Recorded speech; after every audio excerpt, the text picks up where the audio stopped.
வணக்கம் ஃப்ரெண்ட்ஸ். பிப்ரவரி 4 35ஆம் நாள் பயிற்சியாக இயற்கை பழ பெருங்குடல் ஸ்ட்ரென்தர்.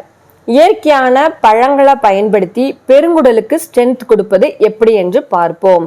தேவையான பொருட்கள்: பப்பாளி அரை பழம், பேரிச்சை கொட்டை நீக்கியது 10, உலர் திராட்சை 10, கேரட் 1, தேங்காய் அரை முடி, நாட்டு சர்க்கரை 3 ஸ்பூன், ஏலப்பொடி 2 சிட்டிகை, பொரிகடலை தூள் 3 ஸ்பூன்.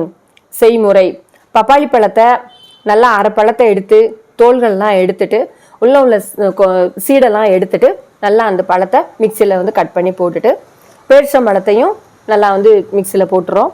கேரட்டை நல்லா சீவிட்டு கழுவிட்டு கட் பண்ணி மிக்சியில் போட்டுறோம்.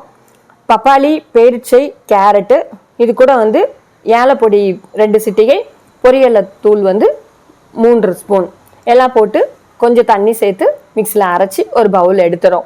எடுத்துட்டு தேங்காவை நல்லா அரை முடி தேங்காவை திருவி மிக்சியில் போட்டு கொஞ்சோண்டு தண்ணி சேர்த்து அரைச்சி நல்லா 2 தடவை கட்டியான பால் 2 தடவை அரைச்சி எடுத்துட்டு இது எல்லாத்தையும் ஒன்றா சேர்த்துட்டு உலர் திராட்சை 10ஐயும் ஒன்றா சேர்த்து நல்லா மிக்ஸ் பண்ணிடுறோம். நல்லா ஒரு கலரில் அழகான ஒரு கூழ் மாதிரி நல்லா ஒரு மிக்சர் கிடைக்கும். இதை ஒரு கண்ணாடி கிளாஸில் தேவையான அளவு எடுத்து சமணம் போட்டு உட்காந்து ஒவ்வொரு மடக்கா உமிழ்நீர் கூட கலந்து குடிக்கும் போது நம்மளுடைய பெருங்குடலுக்கு நல்லா ஒரு ஸ்ட்ரென்த் கிடைக்குது.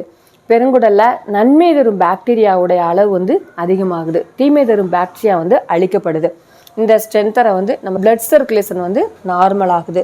அடிவயிற்றில் உள்ள குடல் உறிஞ்சிகளுக்காக, சிறுகுடல் பெருங்குடலுக்காக நம்ம இந்த பப்பாளி, பேரிச்சை, உலர் திராட்சை, கேரட், தேங்காய் இது எல்லாத்தையும் நம்ம தயார் பண்ணி நாம் பருகி மகிழ்வோம்.